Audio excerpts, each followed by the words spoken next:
Bugun qurilish obyektlaridagi mehnatni muhofaza qilish masalasi haqida gaplashamiz. Ma'lum uniformalar, kirishdagi xodimni yollash bo'lgan tashkilotlarda bunaqa hodisalar kam uchrayapti. Lekin xorijga chiqsak, u joyga televideniya boradimi yoki umuman hech kim bormaydimi, ahamiyati yo'q. Ularning boshida hammasida kaska bor. Xavfsizlik kaskasidan foydalanish shart. O'sha obyekt hududiga kirdimi, kaska taqish shartligi belgilab qo'yilgan. 168 nafar xodim halok bo'lgan. Metal konstruksiyalar qulashi natijasida 4 nafar fuqaro vafot etgan, 2 nafar o'sha jarohatlangan.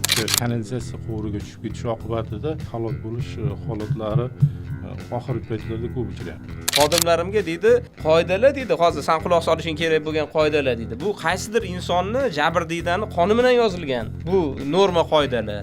Tahlil qildik. 7-8 yildan beri qurilish ishlari bilan amalga oshirilgan bironta bahs hosil bo'lmagan faoliyatida. Voyaga yetmagan 18 yoshga to'lmagan farzandi uchun ham to voyaga yetgunga qadar to'lab berilayotgan mablag' borda. Agar uni hisoblaydigan bo'lsa, o'sha xavfsizlikka ishlatadigan mablag'dan ko'p mablag' chiqib ketadi-da.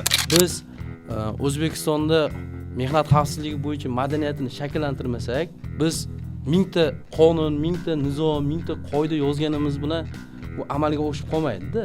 Ijtimoiy tarmoqdagi o'sha 9-qavatdan shurfa yo'rtib ishlatayotgan, qurilishda ishlayotgan xodimni ham kimdir ko'chadan olgan uni. Odamning yuragi shunda larzaga kelib ketadi. Tashkilotda bildiradigan narsalar uniforma, favqulodda vaziyatlarniki yoki tibbiyot xodimlariniki, ichki ishlarniki, boshqalar. U uniforma hisoblanadi. Hayvantlash ishlari bor, boshqa Bolgarga deydi masalan.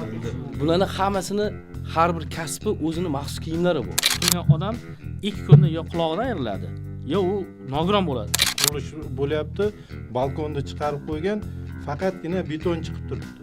Uni atrofi albatta temir armatura bilan o'ralgan bo'lishi.